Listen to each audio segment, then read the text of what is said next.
All right. Hello again, Bev. We are here to discuss more winning strategies, the things that we can do in our relationship to help us be connected and collaborative and have a good thriving partnership.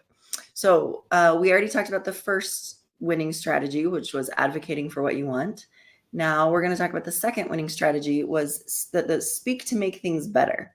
So we're speaking to help something be more productive instead of digging ourselves into a deeper hole of disconnection or escalated conflict. So, what are some of the strategies that we can use to speak to make things better? What tell us a little bit about that.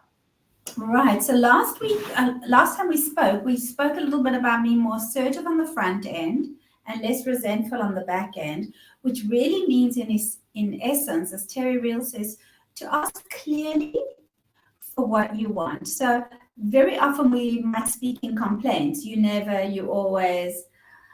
Why do I always have to? And very often underneath that is simply a request, which we can make clearly for what we want. And this is where the magic is. Very often I've discovered that our partners are so happy to do it for us, but they just don't know always what it is we want.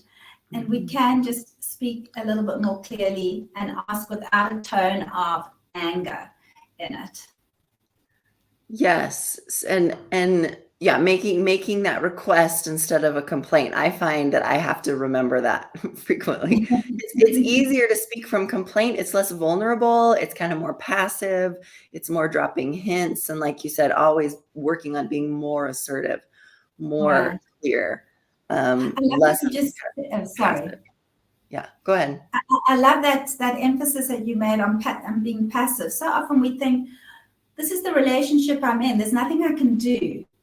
And yet there is so much. A relationship isn't just something you have. It's really, as Thomas Hugel says, it's a minute-to-minute interaction. I feel you feeling me, feeling you. And that means the relational piece is being able to ask and say, scratch me here and not here, rather. Yeah. Absolutely. And the other part of speaking to make things better is how you speak, not just making a request instead of a complaint, but being thoughtful in your word choices. So how can we be more thoughtful in our word choices to speak to make things better? Well, I think that is core. That's so key to that the relational mindfulness piece. To take that pause, and it's not easy, but instead of that usual knee-jerk reaction and what you normally say is to take that pause and say, how can I say this in a way that I'll be heard? And for many of us, we think if I just increase my tone, I'll be heard. But actually that word choice is critical. Speaking from the I, my side of the street. Yes.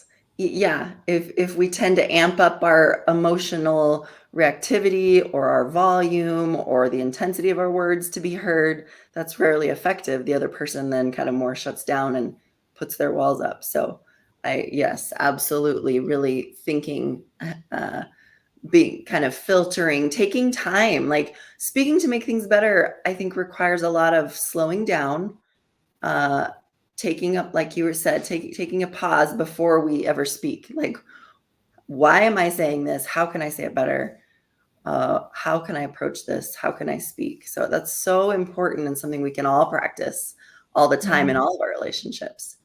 The idea is to get what we want, as well as to give our clients, our partners what they want, and then to cherish that deeper connection that healthy giving and taking bring. Because when we get on better, that's when we enjoy each other more. That's when we can deepen our connectivity.